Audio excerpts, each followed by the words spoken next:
Greetings, my scattered brothers and sisters in the Lord. Trust you know the Lord is with you wherever you find yourself scattered today, and that you know that his presence with you is more than enough for whatever you might face today. Well, we continue on our journey with Elijah. You'll recall he's on this 40-day trip to Mount Horeb.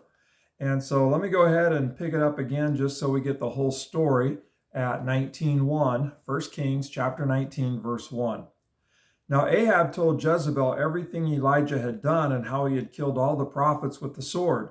So Jezebel sent a messenger to Elijah to say, "May the gods deal with me, be it ever so severely, if by this time tomorrow I do not make your life like that of one of them."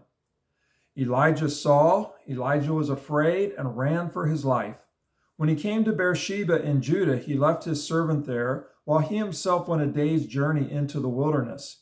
He came to a broom bush, sat down under it, and prayed that he might die. "I have had enough, Lord," he said. "Take my life. I am no better than my ancestors." Then he lay down under the tree and fell asleep. All at once an angel touched him and said, "Get up and eat." He looked around, and there by his head was some bread baked over hot coals and a jar of water. He ate and drank, and then lay down again. The angel of the Lord came back a second time and touched him and said, "Get up and eat, for the journey is too much for you." So he got up and ate and drank. Strengthened by that food, he traveled 40 days and 40 nights until he reached Horeb, the mountain of God. So there's plenty to talk about with this, as you know. And we've seen that Elijah is running for his life. And at the same time, he's praying for God to take his life. He doesn't want to die at the hands of Jezebel. He just wants the Lord to take his life. And he says he's no better than his fathers, no better than his ancestors, that he's had enough. It's like he feels like he's failed, that I wasn't able to turn the people back to you, Lord. Jezebel is still, influencing King Ahab, to where Ahab's not protecting me. And so he runs, and he feels like he did not turn the people back to God. And so it's like, I'm done. I've had enough, and just take my life. And so he's running.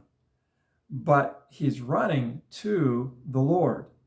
And again, we talked how on the one hand, Jezebel wants to take his life. And on the other hand, Elijah is praying to God to take his life.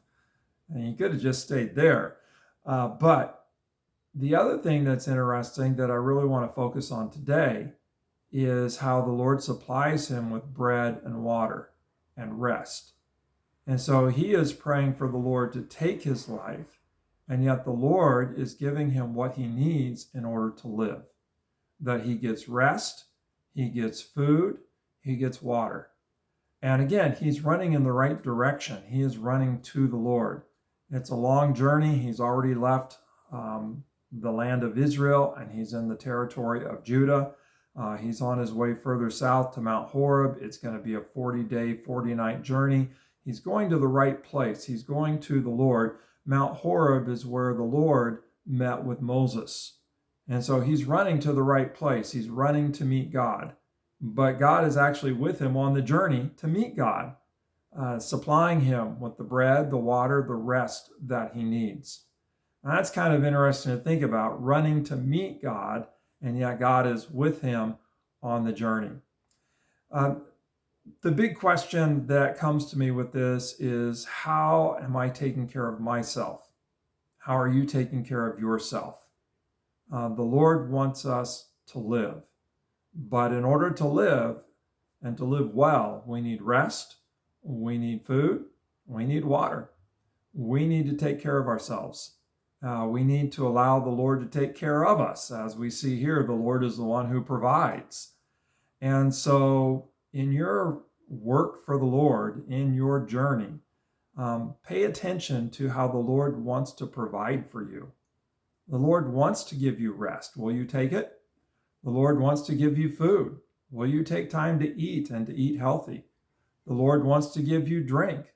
Will you take time to stop and to nourish yourself, to refresh yourself, so that you don't die in the wilderness of dehydration or faint in the midst of the work.